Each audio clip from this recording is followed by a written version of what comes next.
네, 뒤에 화면 켜주시면 감사하겠습니다. 노래 중에 노래 41장 노래로 다 할 수 없는 주의 큰 사랑 1절, 2절, 3절 다 같이 부르겠습니다.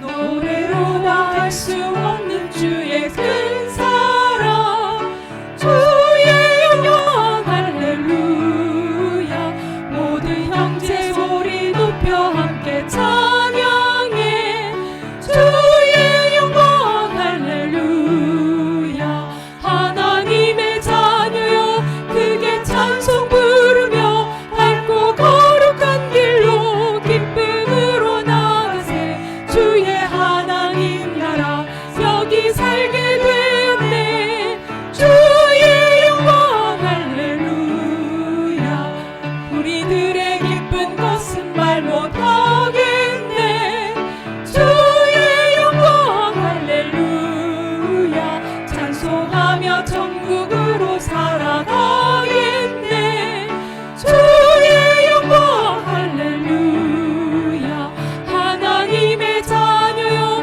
크게 찬송 부르며 밝고 거룩한 길로 기쁨으로 나가세 주의 하나님 나라 여기 살게 되었네 주의 영광 할렐루야 지금 여기 우리들은 주를 나타내 주의 영광 할렐루야 거룩하신 교회 안에 영광의 주님 주의 영광 할렐루야 하나님의 자녀여 크게 찬송 부르며 밝고 거룩한 길로 기쁨으로 나가세 주의 하나님 나라 여기 살게 되었네 주의 영광 할렐루야 아멘.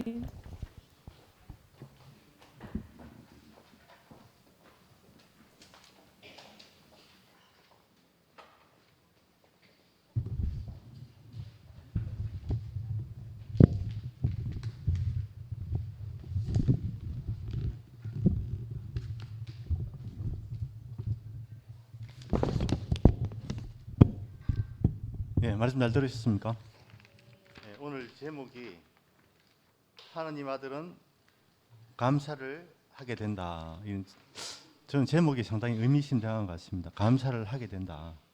감사를 하는 게 아니고 하나님 아들의 위치에 가게 되면 감사는 자동적으로 나온다. 이렇게 말씀해 주셨고 또 떡을 비유하시면서 말랑말랑 해야 된다. 이 말은 우리 생각이 유연해야 된다. 저는 이렇게 들었습니다. 딱딱하고 굳어져 있는 것은 우리 생각들이 오늘 말씀을 들으면서 하나님 나라가 되기 위해서는 유연해지지 않으면 안 된다. 이렇게 말씀을 들었고, 예. 그리고 그에 더불어 몸도 건강도 하려면 몸이 굉장히 유연해야 됩니다. 예, 일단 건강 체조부터 하고 시작하도록 하겠습니다.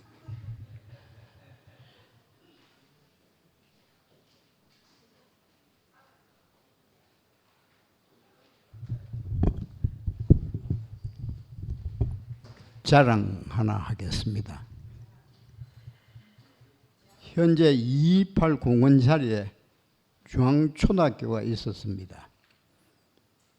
그 지역에 제가 체육관을 했는데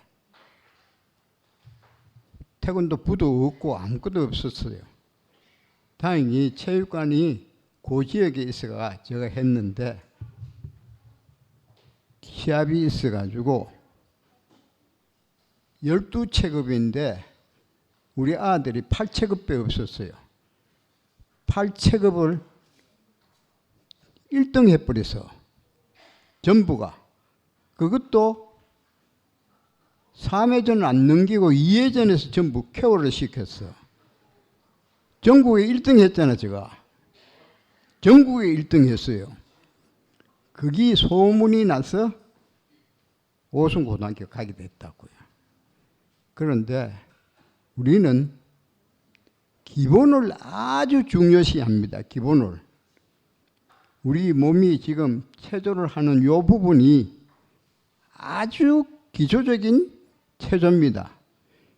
여기 어디 경기가 있으면은 출전 한번 하고 싶다고요. 아주 잘하고 있습니다, 지금. 손발이 잘 맞고 있습니다. 체조하겠습니다. 자, 손 자연스럽게 흔들고요. 하나, 둘, 셋, 넷, 다섯, 여섯, 일곱, 여덟, 다섯.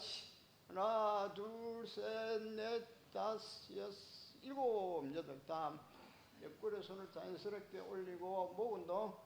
하나, 둘, 셋, 넷, 다섯, 여섯. 좌우. 하나,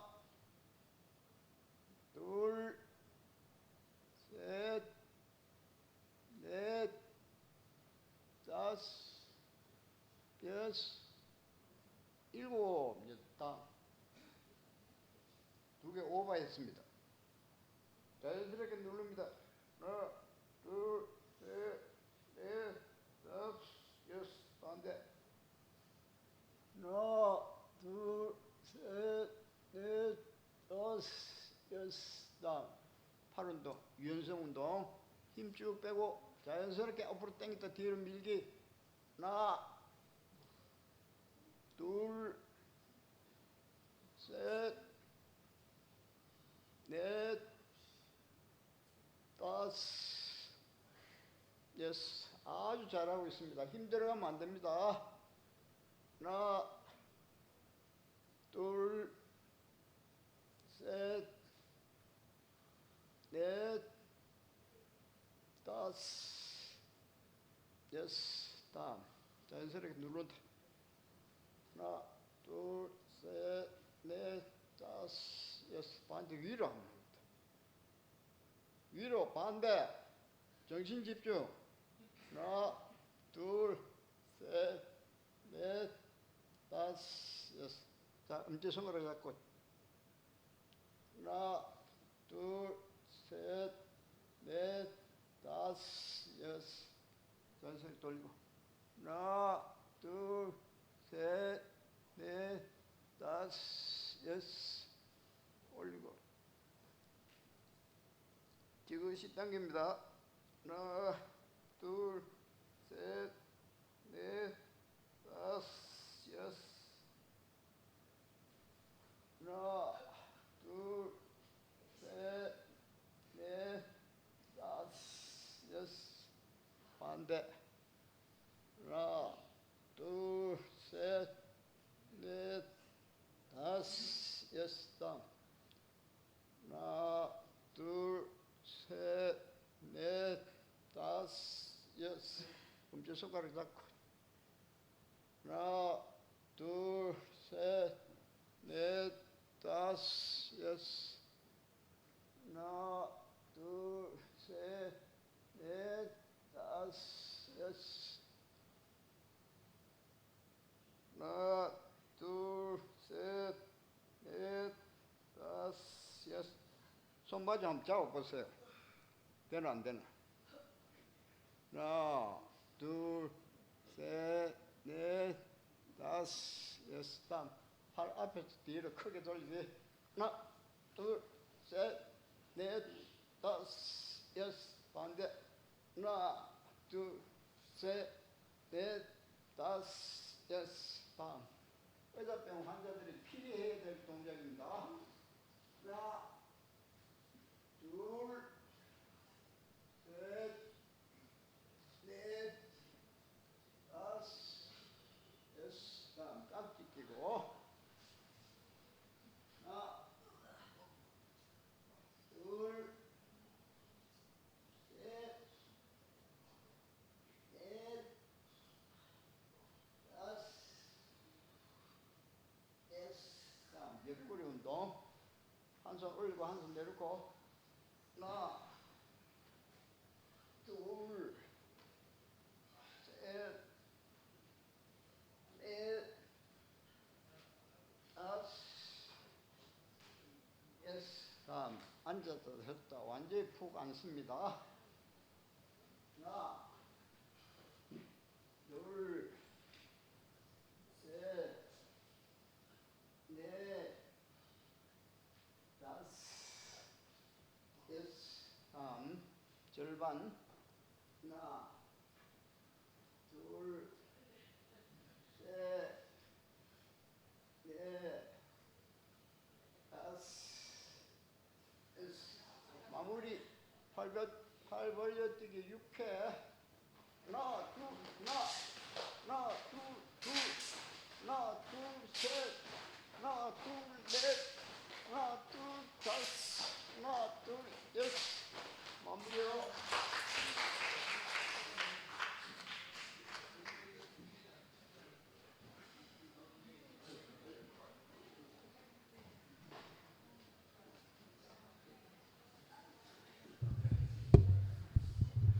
예, 수고해 주신 이종중 형님께 박수 부탁드리겠습니다.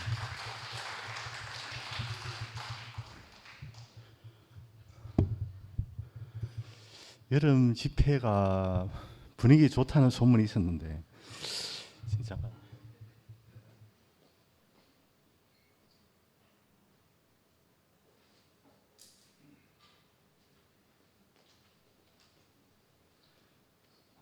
목사님 오늘 말씀을 어떻게 하셨길래 간증하는 노론사님이었습니다. 저는 오늘 말씀이 굉장히 잘 들렸습니다. 저는 목사님 말씀을 들으면서 오늘 그 제목도 기억을 하느님 아들은 감사를 하게 된다. 이 말 제목처럼 우리가 이 하느님의 위치로 가게 되면 자동적으로 감사를 하게 된다. 우리가 억지로 감사를 하는 게 아니고 그 어떤 조건이 되면 감사는 자동적으로 나온다 이렇게 말씀을 들었고, 그리고 복음은 사실은 5분 집회를 들어 저한테 하나 꽂히는 단어가 있습니다. 복음은 방향이구나 이런 생각이 들었습니다. 우리가 크고 위대한 곳을 향해 가는가, 아니면 작고 섬세한 방향을 향해서 가는가. 어제 이제 말씀을 통해서 아브라함이 향해 갔던 곳은, 아브라함과 이삭, 야곱이 갔던 것은 자기가 없어지는 길로 갔는데, 우리가 복음을 이야기하면서 크고 위대한 곳을 향하게 되면 복음이 아니고 바벨탑이, 하느님 이름을 이야기하지만 바벨탑을 향해 갈 수도 있다. 저는 그렇게 생각이 들고 우리가 어떤 방향을 가느냐가 중요하다는 생각이 들었습니다. 마침 또 말씀하시면 또 나왔기 때문에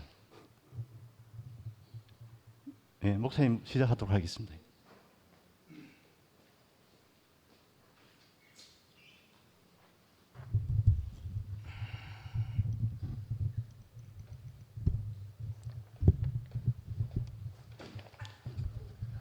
아유, 또 저한테 좀 해주시려고 그랬나? 안녕하세요. 저번하고 인사를 좀 다르게 하려고요. 계시록 형제인 김찬재입니다. 모르는 분을 위해서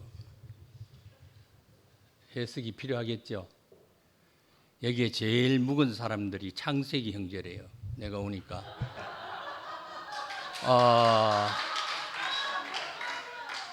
저는 이제 새내기라서 제일 끝에 있는 계시록 형제입니다. 앞으로 그렇게 인사하겠습니다.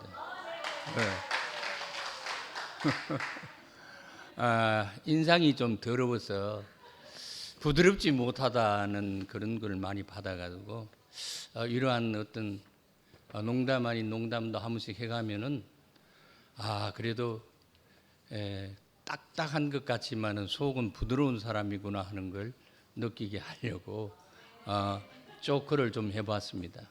오늘 뭐 너무 말씀을 잘 전가하셔서 더 보탤 것은 없는데, 그러나 잠시 보태면은 3절의 말씀에 보면은 먹는 음식에 관한 얘기가 나옵니다.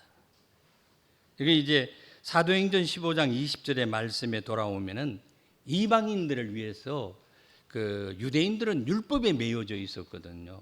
그래서 거기에 보면은 우상의 제물로 바쳐진 것, 뭐 더러운 그런 것들, 목매어 죽인 것들, 그 다음에 음란 뭐 이런 것들에 대해서는 결코 먹지 말라. 이것이 이제 율법에 관한 문제고, 이방인들이 들어오면서부터는 이것 때문에 모든 것이 이제 복음이 막혀지겠죠. 그래서 거기에 보면은 하나님의 창조한 모든 것들은 좋은 것인데 감사하는 마음으로 받으면 하나도 버릴 것이 없습니다. 이렇게 얘기했습니다. 왜?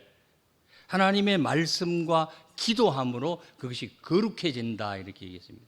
뭐 거룩에 관해서는 조금 전에 말씀해 드린 것처럼 구별되어진다는 얘기죠. 세상 것과 구별되어집니다. 음식이라는 것이 하나님의 것으로 바뀌어진다. 뭐 이렇게 우리가 얘기할 수 있겠고요. 그 다음은 용서라는 문제가 아까 좀 나오더라고요. 전 이현재 목사님을 그 어떤 화면으로 제가 보았죠. 그리고 말씀도 이제 옛날에 몇 번 들어보았습니다. 그랬는데 우리가 그 선악을 먹은 우리 자신들이 사람을 용서한다는 것이 과연 있을까 하는 생각도 있기는 있습니다. 그러나 성경에는 이렇게 말하고 있죠. 베드로가 형제가 잘못을 하면은, 죄를 지으면은 어떻게 해야 되겠습니까? 하고 그렇게 얘기를 묻습니다. 그 예수님이 말씀하시기를 7번만이 아니라 70번씩 7번이라도 용서하라 이렇게 얘기했습니다. 그래서 함부로 판단할 수 없다는 얘기겠죠. 우린 지체들을 판단하면 되지 않습니다. 그러나 말씀을 가르치는 자들은 어떤 지체의 잘못되어진 어떤 부분을 보면서 장로와 함께 하든지 해서 권면해야 되겠죠. 이런 것들은 좀 지양해서 우리가 앞으로 말씀 앞으로 나아가는 것이 더 유익할 것이라 이렇게 얘기가 되어지겠죠. 그러나 성경에서는 용서하지 못할 것이 있습니다. 뭐죠? 여러분이 너무 잘 알 것 같아요. 이렇게 질문하면 원래 잘 모릅니다. 저도 그렇거든요. 물으면은 목회자 세미나나 이런 데 물으면 뭔가 기억이 잘 안 나. 성령 회방죄입니다. 이건 용서받을 수가 없습니다. 무슨 말씀인지 아시겠죠? 그것은 진리의 말씀을 배반하거나 진리의 말씀을 배척하는 것은 성령 회방죄입니다. 왜냐하면 진리는 하나님 자신이기 때문에 그렇습니다. 이런 것들을 우리가 좀 더 생각해 본다면은 늘 선악과를 먹은 우리 자신들이다. 뭐 이현재 목사님이나 저나 제가 배웠던 내 서성되는 분들은 굉장히 중한 범죄를 저질렀어요. 제가 갔을 때에 거의 한 15년 전에 어떤 일이라고 하더라고요. 근데 그 일들이 계속 가끔씩 자꾸 전염병처럼 나온다는 거죠. 왜 그렇습니까? 하나님 앞에 발가벗겨지지 않기 때문에 그렇습니다. 사람이기 때문에 잘못할 수 있습니다. 이현래 목사님의 어떤 비리나 잘못된 점들 저도 많은 것을 알고 있습니다. 그러나 그것은 사람이기 때문에 우리가 그것을 보면은 반면 교사로 삼아야 한다. 나는 그렇지 않아야 되겠다. 그리고 주님, 다만 하나님 앞에 기도할 것은 주님 나를 지켜주신 것에 감사하다는 거죠. 내가 그렇지 않도록 지켜주신 분은 하나님이시기 때문에 그렇습니다. 그럼 죄를 지은 그 사람은, 잘못된 그 사람은 사단에 빠졌기 때문이죠. 잠시 잠깐. 우리가 힐난할 수 없다는 겁니다. 우리가 다만 용서한다는 의미가 아니라 그분의 어떤 것들을 보면서 또 좋은 점은 본받을 것이고 잘못된 점은 끊어내면 되는 것입니다. 이런 문제로 나아가면은 우리 2PM에서도 이런 일들은 또 없을 것 같습니다. 그리고 여기 보니까 세 갈래로 찢어졌다고 그러더라고요. 세 갈래로 찢어져서 참 좋은 점이 있는 것 같습니다. 여기 있다 안 되면 위로 올라가고, 위로 올라갔다가 안 되면 저 다른 데로 가면 되잖아요. 참 좋은 그게 있네요. 그리고 제가 이제 전번 여름 우리 모임에서 우선 얘기를 하나 했습니다. 나를 끼워줄 자리가 없어가지고 틈새를 좀 내가 들어가야 되겠다고 얘기한 적이 있습니다. 다음 주부터는 틈새로 제가 말씀을 전하려고 합니다. 제가 녹음해서 저하고 1대1은 되지 않지만은 제가 녹음되어진 음성 파일을 가지고 개별적으로 전할지도 모릅니다. 근데 그 말씀을 받은 분이 형제님, 난 이 말씀이 이해가 되지 않고 이 말씀을 나는 쉬었으면 좋겠다고 개별적으로 얘기하면 중단하겠습니다. 그렇게 하시고 저도 오늘 선전도 좀 할 겸 PR을 하려고 나오기도 했습니다. 오늘 말씀에 참 좋은 말씀 제목자를 통해서 감사하게 생각합니다. 주님 앞에 영광을 돌립니다. 예.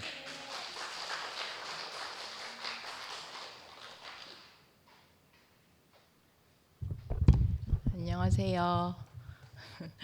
마침내 드러난 몸에 손톱 정도 되는 지체 김지영입니다.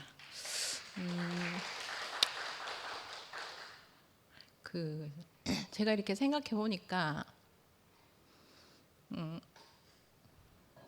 일단 오늘 목사님께서 제 이야기를 언급을 2번이나 하시더라고요. 중간에 목사님을 용서하자라는 말을 어떤 자매가 하였다. 제가 요번 집회 갔다 와가지고 따끈따끈한 월요일 날 순택 오빠 줌에 들어갔을 때 제가 말씀 다 듣고 그렇게 간증을 했거든요. 우리가 정신 상태가, 정신의 세계가 오묘한 것처럼 이 말씀에, 이 말에 어떤 힘 이런 것들도 굉장히 오묘하더라고요. 정확하게 제가 표현하는 거는, 했던 거는 뭐냐 하면 목사님 말씀하신 이혈래 목사님을 용서하자라고 이야기한 적은 없고요. 이번 집회를 통해서 제가 너무 큰 은혜를 받았기 때문에 제 마음이 달라졌다. 이혈래 목사님을 용서하는 마음이 생겼다. 이렇게 제가 말을 했거든요. 지금 이렇게 생각을 해보니 제가 18살 때 교회 와가지고 여름 집회 때마다 한 번도 빠진 적이 없어요. 딸내미 놓고 걔가 5월 말 생일이니까 그때 여름 집회가 애 100일 때 정도였기 때문에 그때 딱 한 번 제가 빠지고 한 번도 빠진 적이 없더라고요. 근데 이번 집회에 제가 이때까지 중에 가장 큰 은혜를 받았던 여름 집회였어요. 제 모든 인생이 거기에서 다 은혜로 다 바뀌었고요. 그리고 오빠들의 말씀을 이렇게 듣는데 첫날 순택이 오빠 말씀부터 상건이 오빠 말씀까지, 그리고 끝에 목사님 말씀까지 이렇게 듣는데 제가 그게 하나로 제 모든 불평 불만 영원히 끝나지 않을 것만 같은 제 모든 저주들이 다 제자리로 돌아가더라고요. 특히 이엘레 목사님에 대한 마음이, 우리가 이렇게 세 갈래로 갈라지면서 우리 영혼은 처절하게 짓밟히고 처절하게 찢기움을 당하고 정말 갈 바를 알지 못해서 떠돌다가 정착을 우리 2PM으로 했잖아요. 그 모든 것들이, 그 모든 아픔들이 다 은혜로 바뀌었어요. 이번 말씀들을 들으면서 저는 그게 제 안에는 정말 기적이거든요. 기적으로 제가 느껴졌어요. 그러면서 이혈래 목사님을 정말 제가 표현에 있어서 너무 부족하고 민망하지만 용서하고 싶은 마음이 생겼다. 이런 마음이 제한테 처음 이렇게 생겼어요.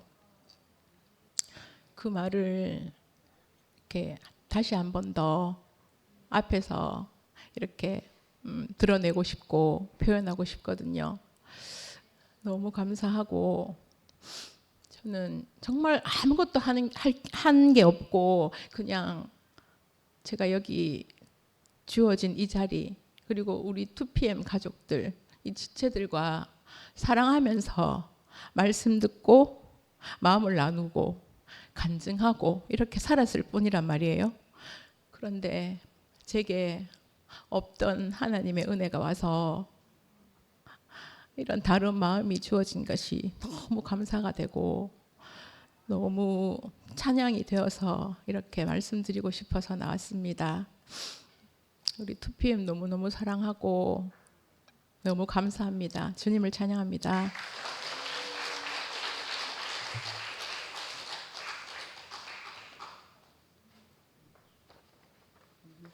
그러니까 날마다 우리에게 양식을 주시는 은혜로우신 하나님 참 감사합니다.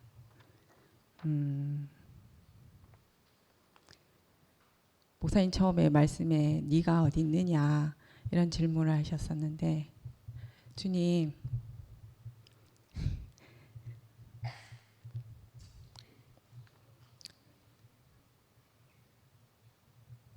주님 앞에 있습니다. 나의 연약함을 알게 하소서. 늘 나의 연약함을 알기에 제가 주님이 없으면 살 수 없습니다. 라고 고백을 하는 사람이 되었습니다. 연약함이 왜 복이 되느냐 그런 말씀을 하실 때 제가 이해를 할 수가 없었거든요. 근데 요즘에 제가 저를 돌아봤을 때 내가 가장 안 되는 부분, 내가 가장 연약한 그 부분, 하나님 말씀이 없으면 살 수 없다고 고백할 수밖에 없는 그런 나의 그 자리가 나를 너무 복되게 하더라고요. 그래서 그렇게 주님 앞에 늘 감사를 할 수밖에 없는 사람으로 드러나게 되는 게 저에게 가장 큰 은혜인 것 같습니다.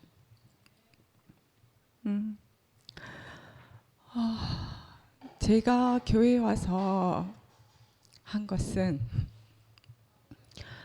말씀 안에서 언니 오빠들의 삶을 보면서 산 것밖에 없거든요.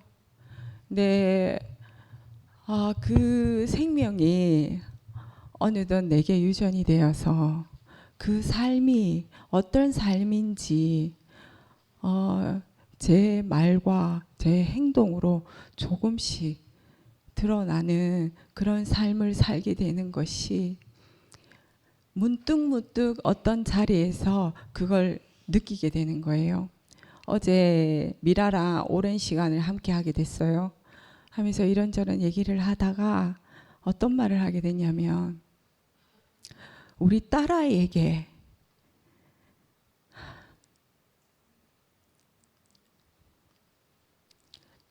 보여줄 것이 있는 인생으로 살게 하신 주님께 너무 감사하다 이런 말을 하게 됐어요.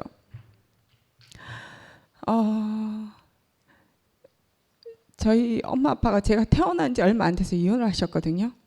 이혼을 하시면서 엄마가 저희 언니랑 나를 먹여 살리느라고 일하시느라고 이게 부모 자식 간의 어떤 대화나 그 양육 이런 걸 못 받고 자랐어요. 그러니까 내가 어떻게 살아야 되는지 뭘 볼 사람이 없었던 거예요. 물어볼 사람도 없었고 그래서 그냥 내가 어떻게 하다가 운동을 하게 됐고 운동을 하면서 사는 게 그냥 최고가 되어야지만이 사람 대접하고 살게 되는 것 같더라고요. 그래서 그렇게 사는 방법밖에는 저는 몰랐어요. 근데 교회를 와서 세상 사람들을 보고 언니 오빠들을 보는데 정상적인 부모 자식 간의 관계에서 줄 것을 주고 받을 것을 받은 그 자식들의 삶을 봤을 때 너무 부러운 거예요. 근데 내가 어떻게 살아야 되는지 어느 누구도 나에게 가르쳐 준 사람이 없었고 조언을 구할 사람이 제 앞에 없었어요. 내가 상도 오빠를 만나서 가장 처음에 좋았던 것이 내가 모르는 거, 자식을 어떻게 키워야 되는지 몰랐을 때 물을 수 있는 사람이 있었다는 게 너무 감사했어요. 지금은 제가 아이들에게 감사를 얘기를 하고 사랑한다고 얘기를 하면서 살게 됐단 말이에요.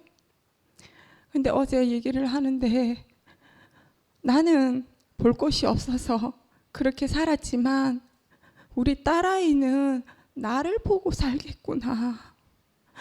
내가 유전받은 이 생명을 나로 인해서 유전할 수 있는 그 딸아이에게 줄 것이 있는 생명, 인생, 그 말을 하는데 너무 감사가 밀려드는 거예요. 자식들에게 보여줄 것이 있는 인생. 너로서 충분하다.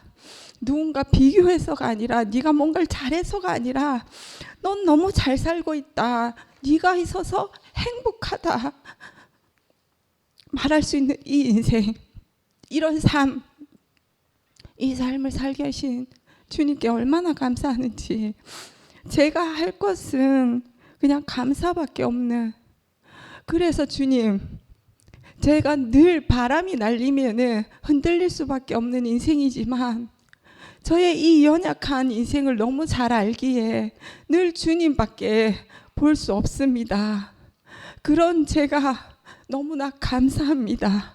오늘 어제 그 고백을 미라랑 대화를 나누는데 오늘 말씀을 하시는 거예요.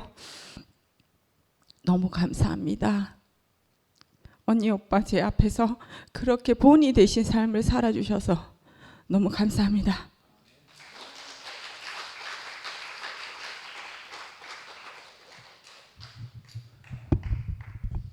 예, 그 먼저 우리 반주하는 지영이 저는 이렇게 처음 부르거든요. 피직하는 게 훨씬 쉬운데 꼭 반지라고 부르라 해가지고 참 반주하는 지영이 자매가 그 월요일 우리 순택이 형 준 모임에서 그 조심스럽게 이제 방금 나와서 자기 마음을 표현했잖아요. 그때 우리 지영이가 아주 조심스럽게 이렇게 말했어요. 내가 누구를 용서할 수 있는 사람은 아니지만 이렇게 표현했거든요. 사실은. 그러니까 그 우리가 왜 성경에서 7번씩 70번이라도 용서하라 이런 말이 있잖아요.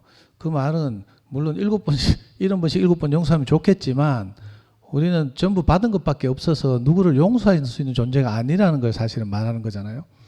그 지영이가 분명히 그 마음으로 말했어요. 그리고 저는 그 지영의 간증을 들으면서 너무 좋았어요. 사실은 이열래 목사님을 용서하고 싶다 이런 말이라기보다는 그 1년의 교회 문제 사태로 인해서 받은 마음의 상처 이런 게 있잖아요. 원망 뭐 이렇게 있는데 그게 진짜 하나님 아들이 나타나면 다 풀리잖아요. 그래서 자기 마음이 풀렸다 이런 간증을 들려서 너무 좋았고 제가 그 말을 그 간증을 듣고 너무 좋아가지고 내가 다른 주 모임 가서 계속 떠벌렸잖아요. 다시 한번 말씀드리지만 우리는 뭐 지영이나 저는 누구를 용서할 수 있는 존재가 아니잖아요. 받은 게 은혜밖에 없고 이렇다는 생각이 들고요. 그래서 정말 하나님 아들이 나타나서 이번 여름 집회 때 몸으로 교회가 드러나니까 너무 좋아가지고 그 지난날 2층에서 있었던 모든 상처나 속상함을 잊어버렸다. 요셉이 자기 아들 첫 아들 낳고 그렇게 이름을 므낫세라고 지었어요. 그 므낫세라는 이름의 뜻이 내가 지난날 아비 집에서 형들한테 핍박받고 이랬던 모든 상처를 내가 잊어버렸다 이런 뜻이거든요. 그리고 둘째 아들 낳고 에브라임이라고 지었잖아요. 그 말은 이제 그뿐만 아니라 지난날 그러니까 므낫세 내가 아비 집에서 있었던 모든 일을 잊어버렸을 뿐 아니라 그보다 훨씬 더 하나님이 나를 창대하게 하셨다, 영광스럽게 하셨다. 이래서 에브라임이라고 지었거든요. 저는 그 생각이 나고 오늘 목사님이 하나님 아들이면 감사하게 됩니다. 이렇게 제목을 잡으셨잖아요. 저는 감사하게 됩니다보다 이 하나님의 아들이 되면 하나님의 아들이면인가? 하나님의 아들이 되면인가? 아들은 이 말이 더 중요하다고 생각이 돼요. 세상에서도 행복하려면 감사해야 된다고 많이 가르쳐요.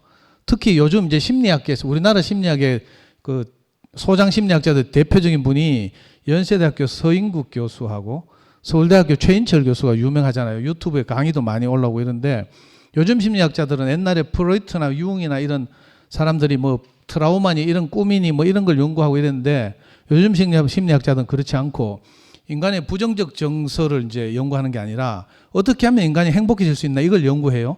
그래서 서울대학교 최인철 교수는 행복연구센터를 만들어가지고 책을 냈어요. 행복교과서라는 책을 냈어. 그리고 저도 그걸 가지고 이제 그리스도를 전해보려고 강의도 여러 번 하고 이랬는데 거기 보면 가장 많이 나오는 말이 감사하면 행복해진다예요. 근데 감사가 돼야지. 아버지 일찍 돌아가신 게 내가 감사가 됩니까?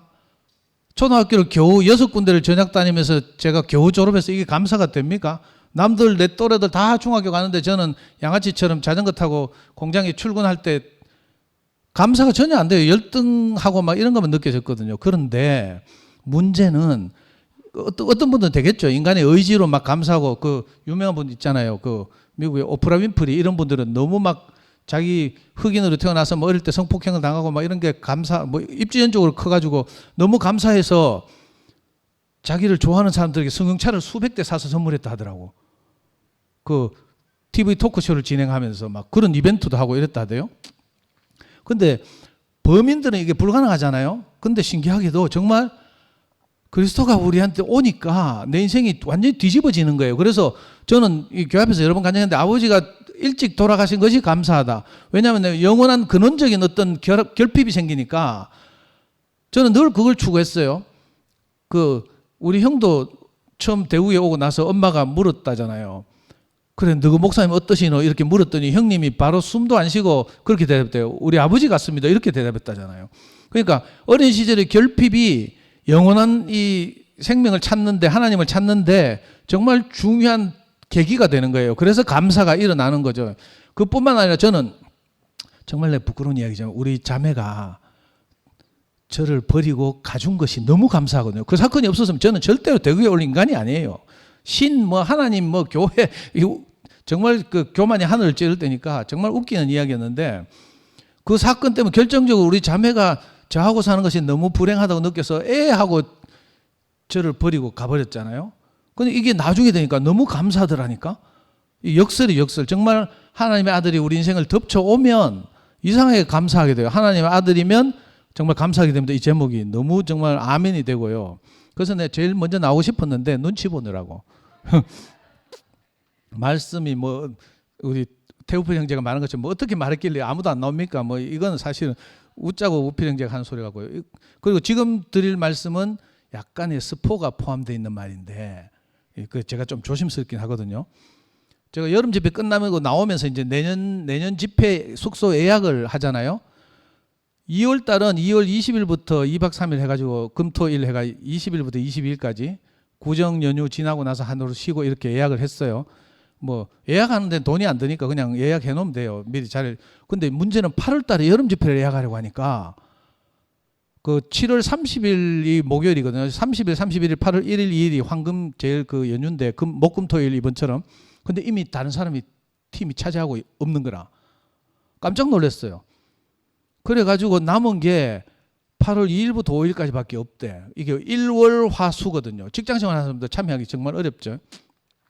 그리고 이제 이 성수기가 지나면 8월 10일 이후로는 괜찮다 해가지고 제가 이제 우필하고 이래 의논한 끝에 8월 13일인가 목금토일 해가지고 이제 광복절을 끼고 일요일까지 이렇게 지금 예약을 하려고 하거든요.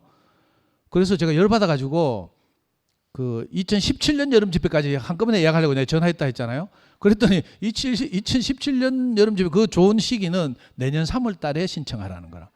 그러니까 그 다음에 사용할 계획은 3월 달에 접수를 받는다는 거예요. 그래서 2017년까지 아직 신청을 못 했는데 중요한 건 지금부터. 아까 우필이하고 저기서 이야기하다 저 깜짝 놀랐는데 오늘 오전에 상일이한테서 우필이한테 전화가 왔대. 상일이가 누군지 다 알죠? 근데 신기한 것이 그 지금 오늘까지 저 함께 가는 교회에서 여름 집회를 아젤리아 호텔 옛날 비슷한 뉴스 호스텔에서 했어요. 오늘 오전에 해산했을 텐데 상일이가 우필이한테 하는 말이 형 큰일 났다 하면서 아젤리아 호텔이 리모델링 한다고 내년에는 못 쓰게 됐다 이렇게 하는 거라. 아니 며칠 전에 저 원래 비슷한 뉴스 호스텔이었다가 리모델링 해서 저 오픈한 지 얼마 안 됐거든요. 2, 3년밖에 안 됐는데 또 리모델링 한대. 난 무슨 일인지 모르겠어요. 하여튼 내년에 거기 못 가게 됐다 하면서 우필이한테 전화한 거라. 청도 사정은 어떻노 하면서. 그래가지고 우필이가 이렇게 말했대요. 야, 그럼 됐네. 우리하고 함께 하면 되겠네. 그렇게 말했대요. 근데 이제 그 하면서 우필이가 또 정보를 준 거라. 8월 2일부터 5일까지도 비었고 우리가 하는 8월 중순도 비었다. 어느 거 할래? 하면서 이제 우필이는 함께 하자 했어요. 그러니까 상일이가 하는 말이 형하고 내하고는 뭐 함께 하는 게 좋은데 다른 사람들이 그렇겠나 이렇게 말하더래요. 그리고 조금 전에 우필이하고 이야기하다가 저 최 목사님이나 순택한테 물어보지도 않고 저하고 상근형이 옆에 앉아 있다가 야 우리는 무조건 함께 한다 캐락하면서 이렇게 말했어요. 그 앞으로 어떻게 될지 몰라. 이제 선택을 8월 2일부터 5일까지 잡으면 뭐 또 따로 하는 거고 8월 중순으로 하자고 하면 이제 좀 골치 아프지만 그렇게 진행될 것 같아요. 이게 스포예요. 저는 근데 신기하게도 최근에 준 모임에서 왜 서울에 경기도 사시는 안기순 누님이나 이런 분, 해정래 누님이나 함께 하자고 계속 이렇게 말씀하셨고 이렇잖아요. 근데 우리 사람의 힘으로는 안 되는 것 같아요. 근데 신기하게도 아지질레 호텔이 리모델링 한다고 하니까 이게 뭐 하나님이 진짜 하늘에서 뭐 조정하나 이런 생각도 들고 계기가 생기잖아요, 일단. 그래서 이게 신기한 일이 벌어진다 이런 생각이 드는데 뭐 결정된 거 하나도 없습니다. 앞으로 어떻게 이렇게 진행될 것 같다는 여러분들이 기도와 상상으로 이렇게 누리셨으면 좋겠습니다. 오늘 말씀 잘 들었습니다. 주님 찬양합니다.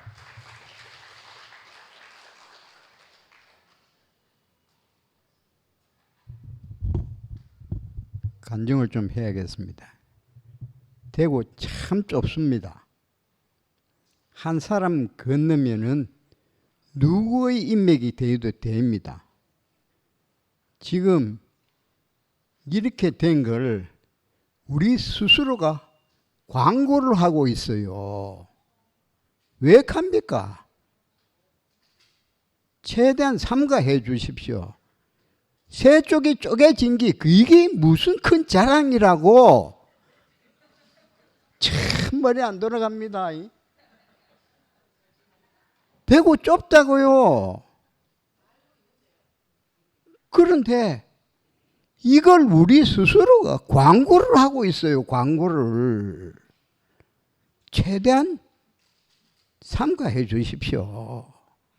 사람이 해서 될 일이 있고 해서 안 될 일이 있는데 이것조차 분간이 안 되면 대가리 쳐받고 갚아야 돼요. 왜 그래요? 참 한심한 동포들이다 진짜. 예수 찾고 하나님 찾으면 뭐하노? 갖추고 살아야지 최소한. 기본이 아주 중요합니다. 기본이. 그걸 망각해버리면은 백날 예수 찾고 하나님 찾아봐야 소용없습니다. 그리고 최소한 우리 기본은 지키고 삽시다. 여기까지 하겠습니다.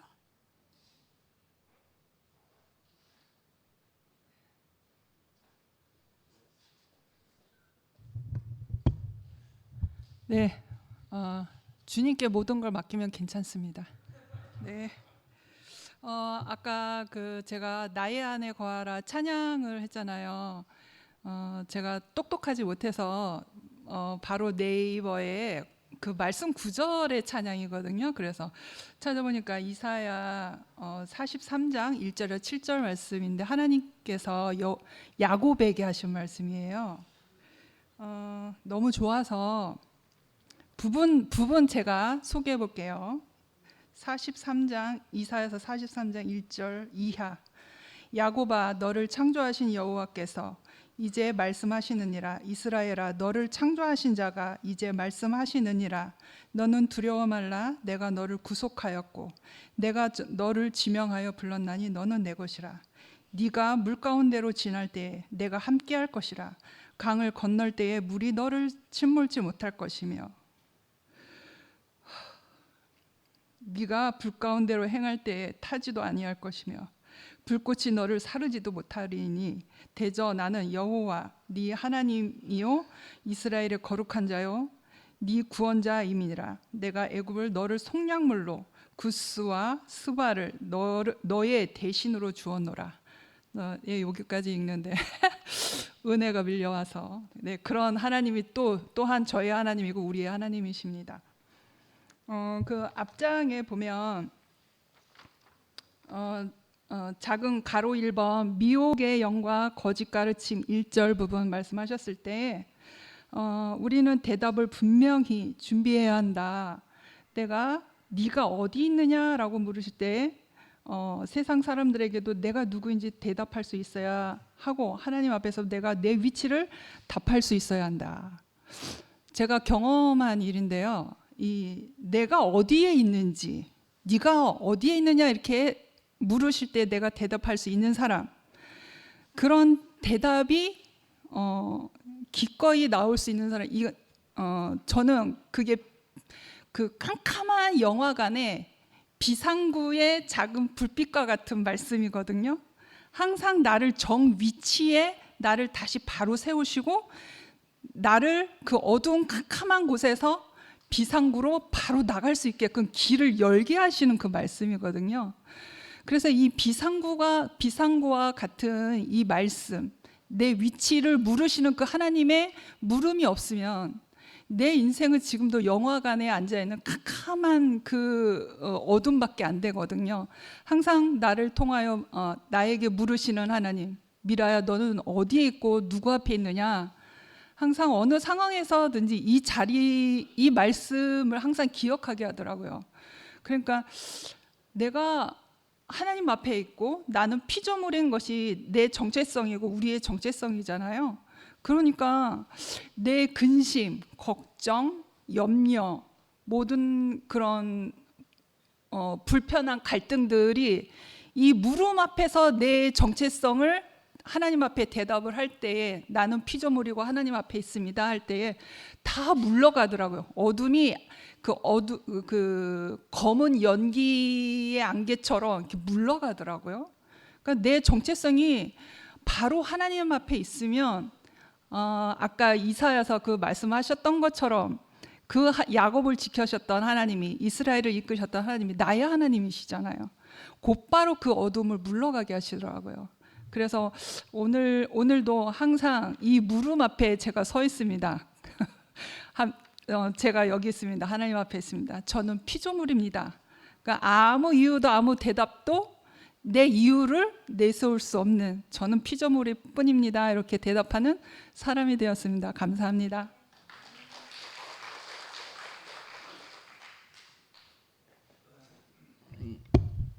예, 이영환 이제입니다.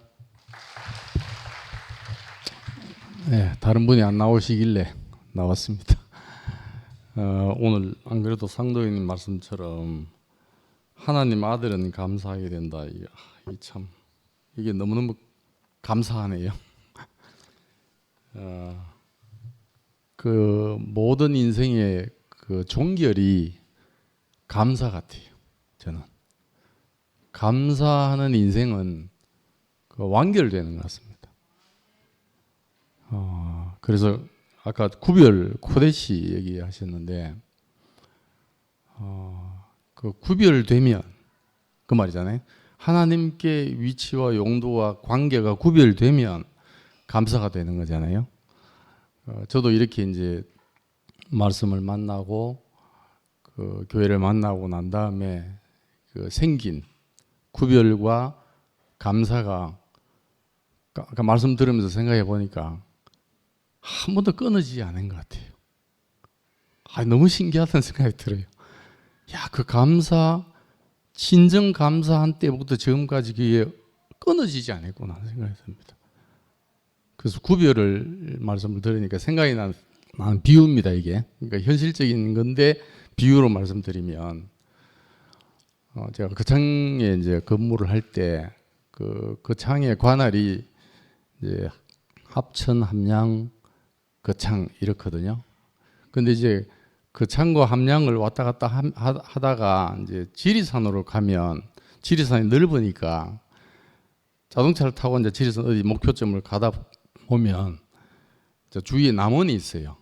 그럼 이제 산청, 경남, 합천은 이제 지리산이 조금 떨어져 있는데 함양, 거창, 그 전북 남원, 산청 이렇게 이제 경유하게 되면 경남이었다가 전북이었다가 또 경남 이렇게 돼요. 붙어 있어요. 쭉 연결돼가 끊어지는 게 아니고 지리산으로 가다 보면 한 도를 이렇게 건너가게 되거든요. 그런데 이제 남원은 이제 전북이니까 행정구역이 나눠질 거 아닙니까? 그럼 이제 행정관청을 전북 관할로 가요. 그러면 딱 붙어 있는데 경계가 뭐 획이 구워져 있는 게 아니에요. 그냥 행정상으로 이렇게 구역을 정해놨는데 불구하고 말이 틀려요. 바로 요쪽 강이고 시냇물 바로 옆인데 말이 여기는 호남 말이고 여기는 경상도 말이에요. 말이 일단 구별이 되면 하나님께로 관계가 구별되면 말이 틀려져요. 우리가 말이 틀려진다는 말은 내 마음이 달라졌다는 얘기예요. 그래서 구별이 너무너무 소중해요. 그래서 하나님 아들로 구별이 되면 말이 원망에서 감사로 확 바뀌어버립니다. 너무너무 감사해요. 그래서 우리 인생이 감사하다. 그럼 그 사람은 행복한 사람이죠. 그럼 그게 전념이 돼요. 전념이. 그래서 우리 인생에 영원히 이렇게 끊어지지 않고 끝나지 않는 감사를 할 수 있게끔 그 존재적으로 우리 인생을 하나님께 붙여서 오늘 말씀처럼 하나님 아들의 그 권세를 우리한테 주셔가지고 감사합니다 내 인생. 그게 바로 하나님의 영광의 찬송이 되는 거 아니겠습니까? 우리를 하나님의 영광의 찬송이 되게끔 인도하신 주님 찬양.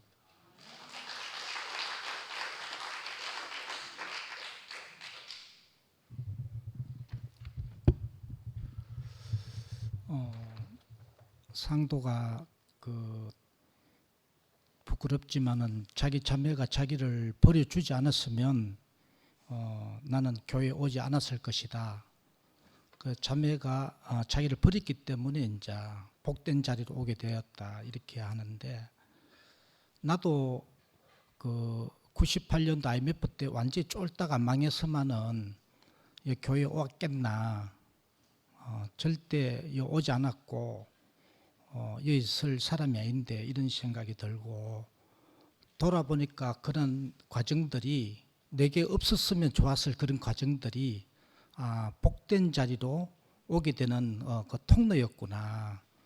그리 나도 그 신기한 경험을 그때 완전히 쫄딱 망하고 이제 동산때 300만 원 빌려서 팔공산 닭을 키우러 갔는데 비닐하우스 쪼매난 거 직구나에 돈이 떨어져 가지고 그래가 닭을 살라고 닭이 없는 닭 키우러 갔는데 그래가 그 케이지 닭장 안에 있던 닭을 그 1년 알 빼면은 그 알을 못 낳고 이제 생명을 다했기 때문에 버리는 거다. 그걸 또 500원 주고 팔기도 하고 버리면은 그걸 주수화가 이제 키우게 되었는데 신기한 광경을 받는 거죠. 그 닭은 태어날 때 케이지에서 태어나서 그 공간 안에 살다가 전혀 감사가 없는 내가 인생이 뭐야? 왜 이렇게 태어났어?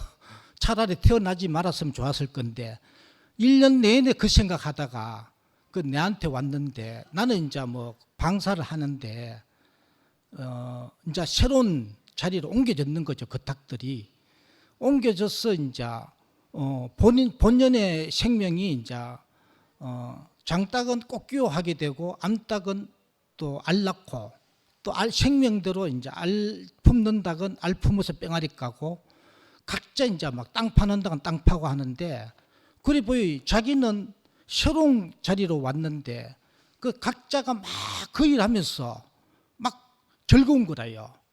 그래 닭 숫닭은 꼭 하니까 즐겁고 땅 파는 닭은 땅 파면서 즐겁고 그렇게 막 하다 보니 여수도 감사 이래 되는 거라. 그러니까 막 전체가 막 계속 막 하루 정도로 감사 전체가 몇천 마리가 그 잠시도 안 쉬고 감사가 되는 거죠. 그리 자기는 케이지에 있을 때는 전혀 상상도 뭐하고 내 인생이 뭐야 이러려고 태어났나 이러다가 이제 죽을 판인데 진짜 기적적으로 나왔어. 이제 그렇게 노래를 부르고 찬양하는 걸 보고 내가 노래를 그때 지은 노래가 이 노래입니다. 그 닭들이 이제 춤을 추며 좋아했지. 땅을 파며 신이 났지. 닭 날개 춤을 추며 여한 없이 살아가네. 이제 닭들이 그 자리가 바뀌었는데 이제 그렇게 삶이 바뀌었다는 거죠. 그 나도 진짜 지영이도 아까 간증했지만 어디 갔노 했지만은 우리에게 없었으면 좋았을 이런 환경들이 지나고 나니까 나는 이번에 드디어 마침내 나타난 몸을 이야기하는데 그래 이번에 나는 이런 소란이 없었고 이런 소란들로 인해서 상근영하고 붙어 다녔는데 끝에는 마침내 나타난 몸을 이번에 실제로 봤어요. 이게 뭔가 제목을 달았는데 이게 뭔가 했는데 모든 생명을 딱 존재적으로 보는 그 눈이 이번에 이런 과정을 통해서 열리는 것 같아요. 그래 그냥 우리에게 진짜 피하고 싶고 없었으면 좋았을 그런 아픔과 과정들이 내게는 축복의 통로로 모든 감사할 수 있는 모든 일에 감사할 수 있는 그 길로 가는 통로로 내가 요즘 알아지고 참 우리는 매 순간 어떤 환경 감사할 수 없는 그런 환경에 이제 태어났고 그런 삶을 그 세상에 살 수밖에 없었는데 하나님이 나를 긍휼히 여기사 참 택해서 이끌었어. 모든 환경에서 어떤 환경이든 내게 오더라도 감사할 수 있는 그 하나님의 아들의 자리로 나를 인도했구나 이렇게 알아지고 주님을 찬양합니다.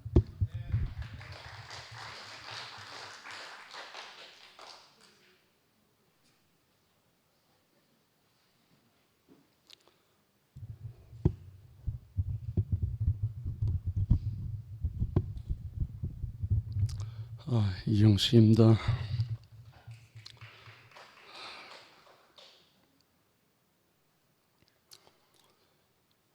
종중 형님 말씀을 듣다가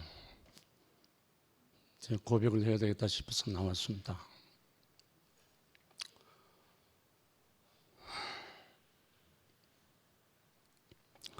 오늘 말씀 중에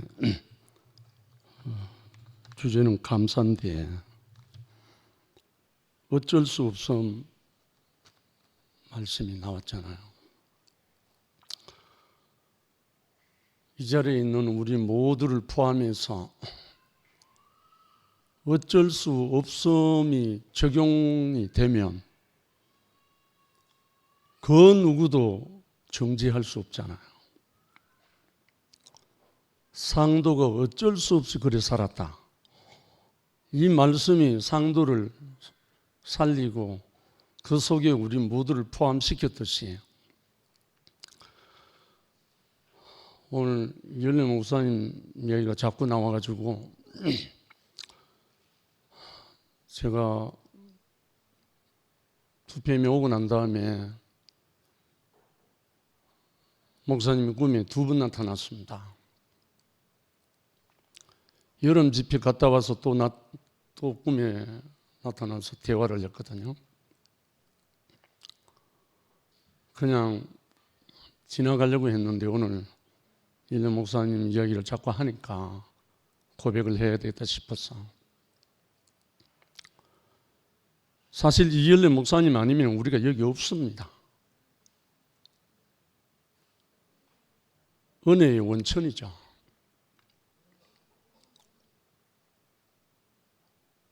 우리가 누구를 판단하고 정죄하고 그런 자격은 아무도 없는데 단지 각자에게 그 받은 은혜와 그 반대로 자기가 생각하는 상처라는 것이 있어서 그렇게 표현할 뿐이죠. 저 어제 자매와 함께 비 내리는 바닷가를 다녀왔습니다.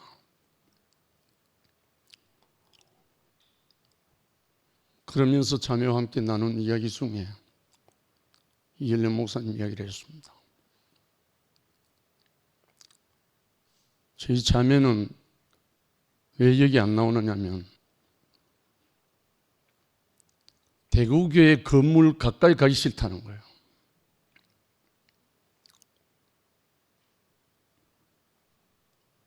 너무너무 깊은 상처가 있어가지고. 그래서 저는 강요를 하지 않습니다.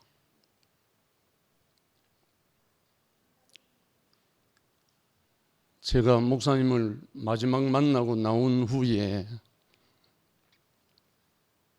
여러 번 전화를 하셨어요. 그런데 제가 받은 실망이 너무 커서 전화를 한 번도 안 받았습니다.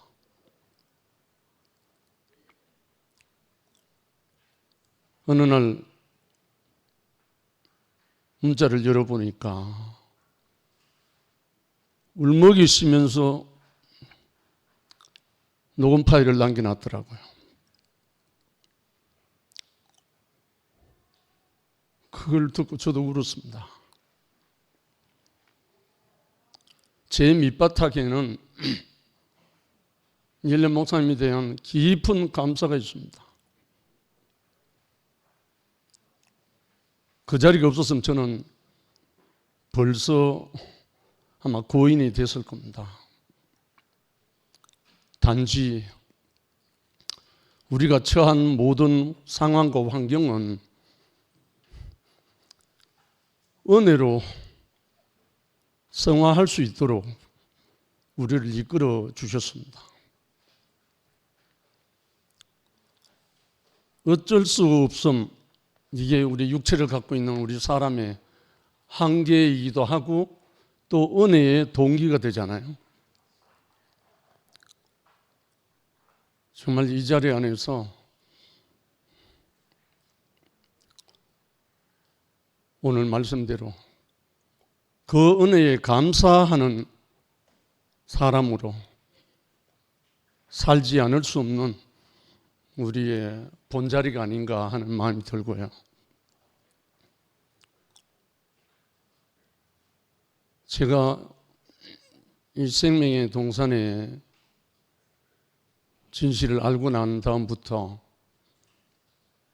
아무리 잘못하더라도 누구든지 어떤 사람이든지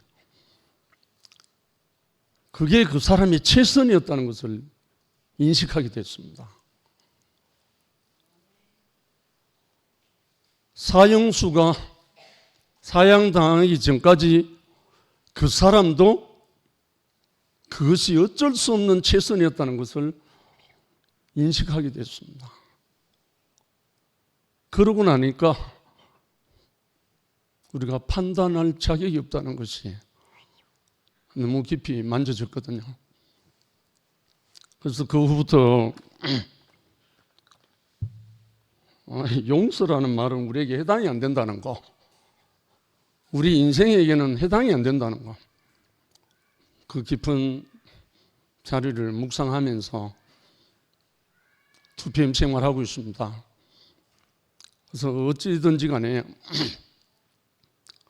많은 형제 자매들과 함께 더 깊은 은혜와 감사의 자리에서 만나지기를 원하는 그 마음으로 생활하고 있고 또한 기다리고 있습니다. 정말 오늘 주신 말씀이 하나님의 아들은 감사하게 된다. 근원적인 자리에 우리를 다시 한번 생각할 수 있도록 자리가 돼서 너무나 감사드립니다. 제가 짧은 노래 하나 하고 들어갈게요.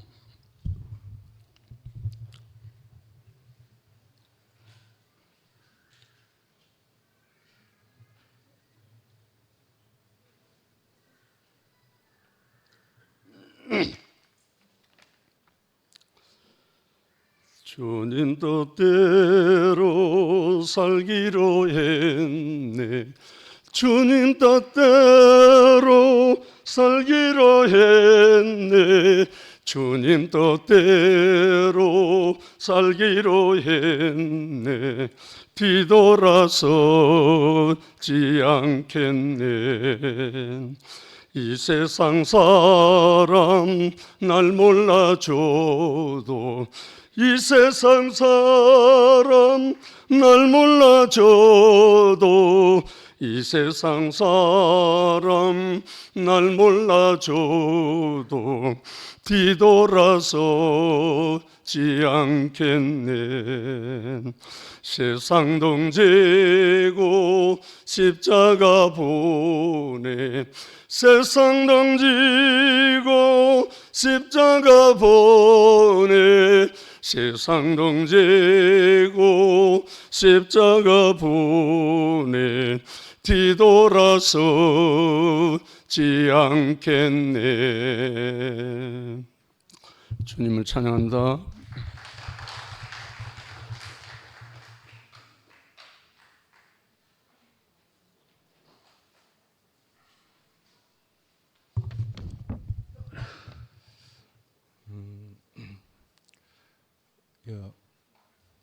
구별이라는 말이 나왔는데,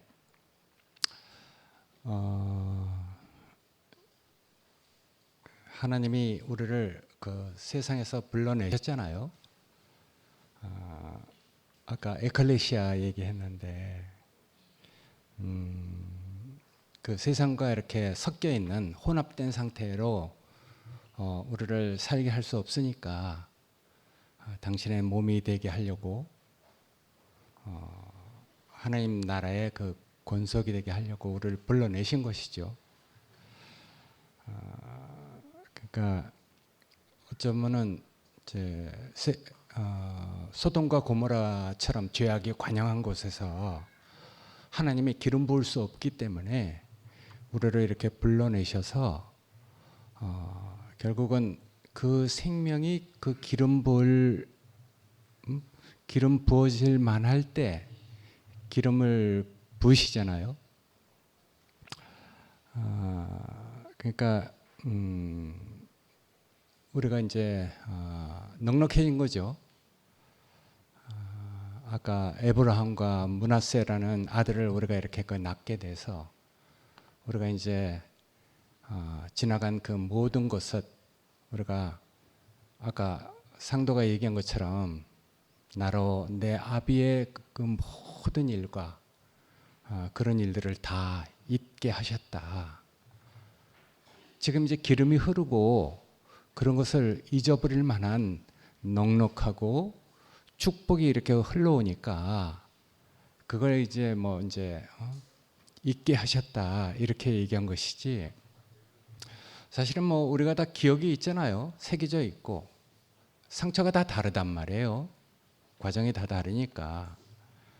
그런데도 하여튼 그걸 잊게 하시고 나한테 이제 어떤 마음을 갖게 하신 거잖아요. 용서했다, 용서하자 이런 게 아니고 용서하고 싶은, 그러다가 이제 그 생명이 더 온전해지고 하나님이 또 어떤 계기가 있으면은 용서하게 하시겠죠. 그건 또 이제 하나님이 우리를 아시고 우리를 그때 쓰실 때 이루어지는 일이니까, 우리가 우리에게 죄 지은 자를 우리가 용서해 준 것처럼 하나님 또 우리를 용서할 때도 있는 것이니까, 그건 이제 하나님에게 속한 일이라고 저는 생각이 됩니다. 그리고 이제 우리가 복음이 전해질 때 감동적인 일들이 많이 이렇게 또 기적과 같은 일들이 많이 생기잖아요. 근데 외국에도 또 우리 한국 기독교 역사에서도 그런 일들이 많습니다. 근데 예전에 나를 인도하셨던 분은 그런 감동적인 것에 초점을 이렇게 맞추도록 나를 이끌지 않고, 그분은 늘 나를 하나님 앞에서 비워져서 하나님이 언제라도 쓸 수 있는 사람으로 우리를 이렇게 다루어 가셨거든요.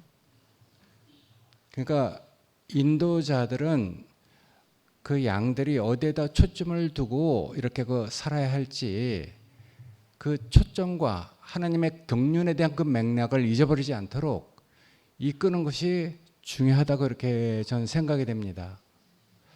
사실은 뭐 아까 우리 불편한 얘기들이 이렇게 많이 나왔는데 그게 우리로 인해서 생긴 일입니까? 인도자 때문에 생긴 일이잖아요. 보통 기독교 안에서 보통 많은 일들은 다 양들 때문에 생기는 게 아닙니다. 인도자 때문에 생겨요. 그러나 그런 그 모든 것들도 우리가 다 이렇게 과정을 거쳐서 우리 생명이 뭔가를 이렇게 구별해 가도록 한단 말이에요. 우리 생명 안에는 다른 게 들어오면은 열나고 적혈구 힘피돌이 막 동원돼 갖고 외부에서 들어온 병균이나 뭐 하고 뭐 싸워갖고 뭐 열나고 막 아프고 막 이럽니다. 그게 생명의 자정 능력이잖아요. 그러니까 주님이 우리에게 주신 생명도 마찬가지라고 저는 생각이 듭니다. 결국 우리로 인해서 생긴 일이 아니더라도 결국 우리 생명 안에 뭔가가 들어와서 우리가 다 정말 고통스럽고 혼란스러운 어떤 과정을 거쳐서 지금 이 자리에 와 있는 것이죠. 전 그 불편한 주제를 자꾸만 이렇게 끄집어내서 얘기하고 싶지 않습니다. 지금 우리를 어떻게 구별시켰는가, 그게 정말 중요하다고 생각합니다. 그 구별의 아까 뭐 그 반대말을 뭐 쾌락이라고 말씀하셨는데 최 목사님은 그렇게 이제 말씀하셨지만은 저는 구별의 그 반대말은 혼합이라고 생각됩니다. 그러니까 혼합된 그런 것이 아까 그 소돔과 고모라 성의 그 죄악이 관영한 것처럼 우상 숭배로 또 미신을 숭배하는 이런 여러 가지로 이렇게 갔는데 결국 뭐 그 안에 뭐 쾌락도 있고 다 있겠죠. 그러나 정말 그 거룩한 구별된 생명 안에 다른 것이 이렇게 섞이지 않도록 정말 순수한 그 생명만 이렇게 살도록 하는 것은 그건 정말 그 하나님이 그 이끄시는 그 손길 안에서 그렇게 다뤄진 일이 생길 때 우리에게 이렇게 일어나는 것이라고 생각되는데 전 그래서 이 혼합 이런 것들을 그리고 또 우리가 혼란스러운 이런 일들을 많이 겪었는데 결국은 우리가 이제 이렇게 그 생명이 그런 것들을 통해서 강건해졌기 때문에 이렇게 몸으로 드러나서 우리가 이렇게 여유 있고 하나님의 축복을 시와 찬미와 정말 신령한 그 노래로 노래하는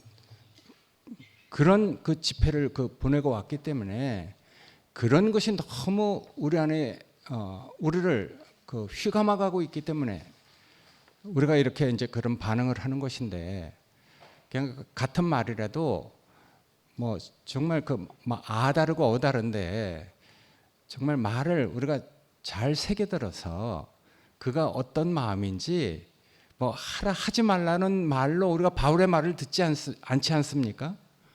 늘 그 마음을 보고 정말 그 마음이 어떻게 그걸 표현하겠어요?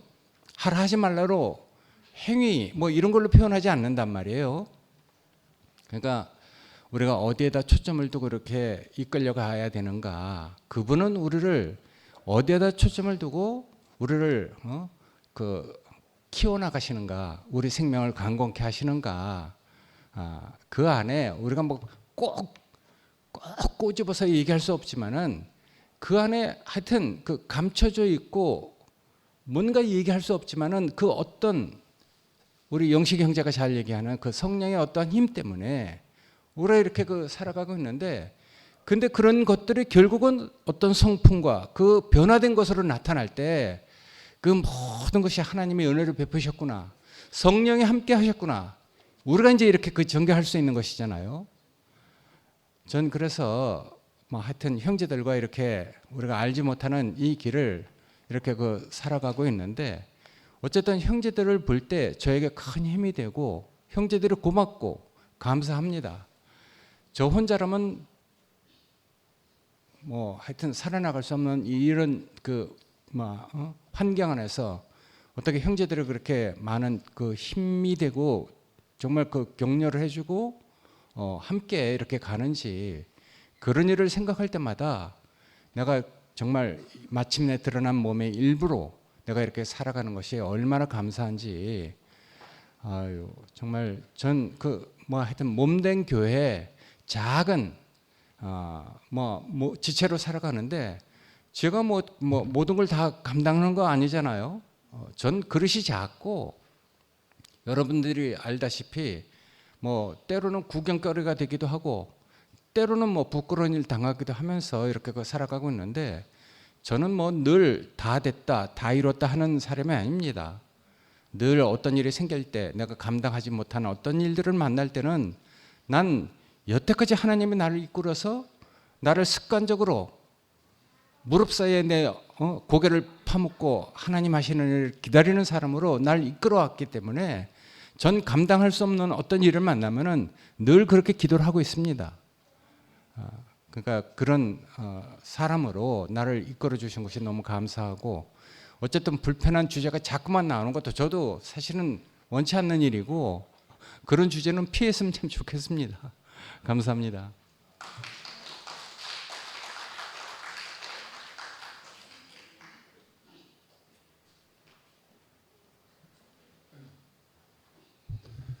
네, 김상년입니다.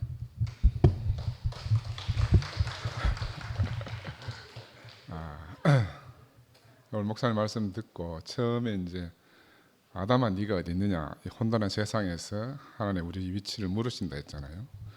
성경이 처음 하나님이 사람에게 하는 질문입니다. 아담아 어디 있느냐. 저는 저에게 평생의 화두였습니다.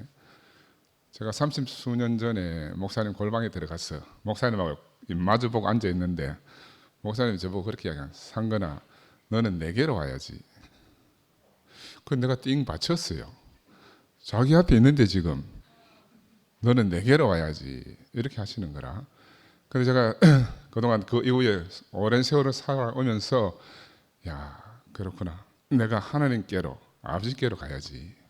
그러니까 하나님 아들은 감사하게 된다. 내가 지금 내 인생에 참 감사해요. 난 하나님 아들이라. 두 번째가 안 돼. 두 번째 질문이 뭐냐 하면 가인아, 네 동생 아벨이 어디 있느냐 이 질문을 하시는 거라.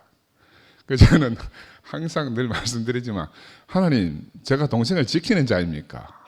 이 원망이잖아요. 인생은 정말 원망할 수밖에 없어요. 그런데 지금 내가 여러분 집회 때도 말씀드렸지만 버락 오바마가 그 유명한 말을 했습니다. 저는 제 형제를 지키는 자입니다. 제 이웃을 지키는 자입니다. 저도 이제 그런 사람이 됐어요. 그래 하나님이 다시 저보고 네 동생 아벨이 어디 있느냐 물으면 하나님, 저와 함께 있습니다. 제 안에 있습니다. 제가 이렇게 답할 수 있는 사람이 됐어요. 내가 앞으로 평생을 살면서 나는 형님들은 모르겠고 동생들을 지키면서 사는 게 제게 주어진 소명이라고 생각해요. 하나님이 제게 맡겨진 본분이라고 생각합니다. 그래서 정말 우리 인생에 이렇게 감사하게 되고 감사할 수밖에 없는 인생이 되었습니다. 제가 아까 지영이가 저도 여름 집회 갔다 와서 처음 간증 중에 제일 제 심정을 울린 게 우리 지영이 간증이에요. 이제 내가 비로소 목사님이 용서가 된다. 용서하는 게 아니거든요. 내 감사가 넘치기 때문에 용서가 자연적으로 되어지는 거죠. 나는 이게 지영이 혼자의 간증이라고 생각이 않고요. 우리 모든 형제를 대신해서 지영이가 대표를 한 간증이라고 생각이 들어요. 너무너무 놀라운 간증입니다. 우리가 3년 동안 오랜 세월을 가져서 가슴 아래 했던 것이 이런 여름 집회를 통해서 온전히 치유가 되고 하나님, 우리 그리스도의 몸이 드러난 그런 놀라운 사건이라고 생각이 듭니다. 그렇죠? 우리가 어떻게 이렇게 담대하게 새로운 첫발을 내디게 됐는지 몰라요. 제가 어제 우리 이제 교제하면서 모리아산으로 하나님이 아브라함과 이삭을 부른 그 교제를 했는데 지금 가만히 생각해 보니까 우리가 정말 아비와 본토와 친척을 떠나서 하나님이 부르신 곳으로 나아가는 사람들이에요. 더 구체적으로는 이제 정말 하나님 아들로 살기 위해서 갈 바를 모르는 길을 가는데 모리아 산으로 하나님이 보여주셔야만 나타나는 그 산으로 우리가 걸음을 옮기고 있는 겁니다. 그죠? 모리아 산으로 가서 하나님께 드려지면 우리가 그때는 온전히 하나님과 내가 하나가 되는 거라. 하나님이 우리 안에 거하시고 우리가 하나님 안에 거하는 그런 놀라운 생명을 우리가 살게 되잖아요. 우리가 그런 위대한 걸음을 하게 된 겁니다. 버락 오바마는 그런 연설을, 위대한 연설을 통해서 미국의 대통령이 되었습니다. 그런데 우리는 그렇지 못하지만 우리가 지금 함께 위대한 첫 발걸음을 뛰게 된 겁니다. 아까 우필이가 그래 상일이한테 자, 그래 함께 하면 어떻겠냐. 이거 그냥 나올 수 있는 말이 아니거든요. 우필이가 어떻게 우리 형제들의 마음을 다 알겠습니까마는 우리가 함께 교회 생활을 하면서 진짜 한 몸이 된 거라. 그러니까 감히 함께 하면 안 되겠나 하는 이런 제안을 하게 된 거죠. 그래서 아담아 네가 어디 있느냐. 하나님 제가 당신 앞에 있습니다. 네 동생 아벨이 어디 있느냐. 하나님 저 안에 있습니다. 저와 곁에 있습니다. 이런 답을 할 수 있는 이런 놀라운 세계로 주님이 부르신 것을 너무너무 감사합니다. 감사합니다.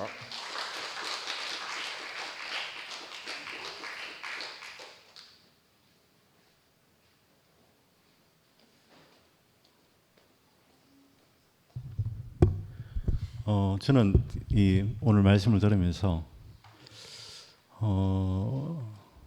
성경이 하나님과 사람과의 약속에 라는 관점으로 쓰인 책이라고 알고 있는데 우리가 하나님을 섬기면 복을 받고 하나님을 섬기지 않으면 복을 받지 않는다 이런 관점으로 쓰인 책이라고 생각이 됩니다.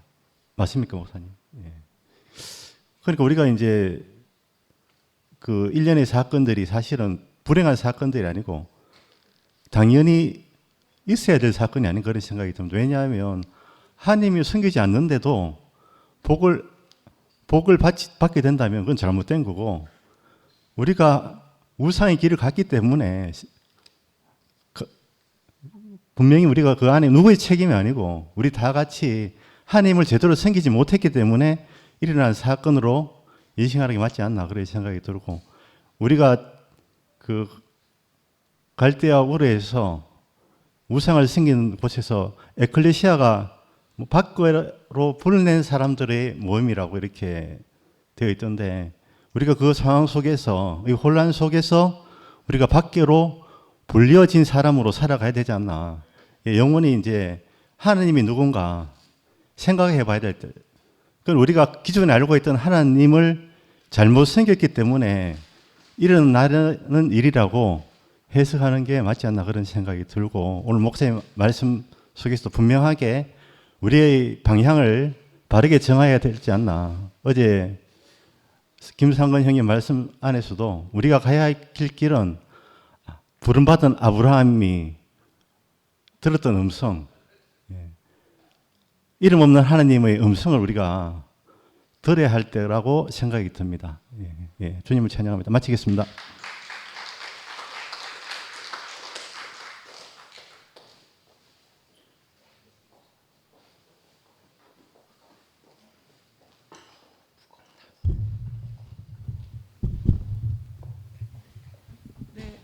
뒤에 화면 켜주시면 감사하겠습니다. 짧은 말을 한 번 더 하면요. 제가 안기순 어머님께 안기순 어머님의 믿음대로 될 줄 믿습니다.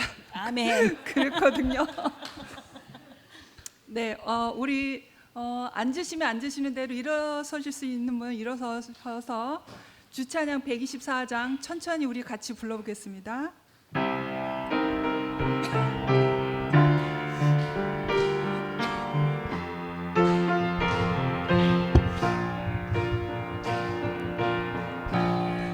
바람이 앞길 막아도 나는 가리 주의 길을 가리 눈보라가 앞길을 가려도 나는 가리 주의 길을 가리 이 길은 영광의 길 이 길은 승리의 길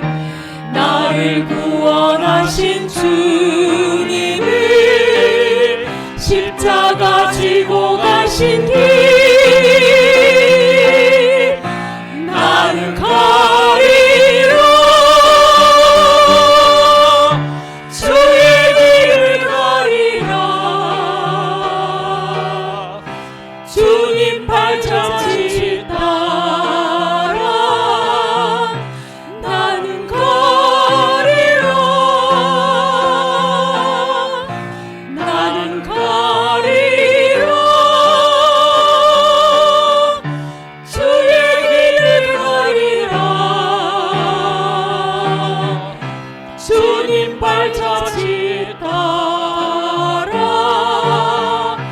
나는 가리라. 험한 파도 앞길을 막아도 나는 가리. 주의 길을 가리. 모진 바람 앞길을 가려도 나는 가리. 주의 길을 가리. 이 길은 고난의 길, 이 길은 생명의 길. 나를 구원하신 주님이 십자가 지고 가신 길. 나는 가리라. 주의 길을 가리라. 주님 발자취 따라 나는 가리라. 나는 가리라. 주의 길을 가리라. 주님 발자취 따라 나는 가리라. 주님 발자취 따라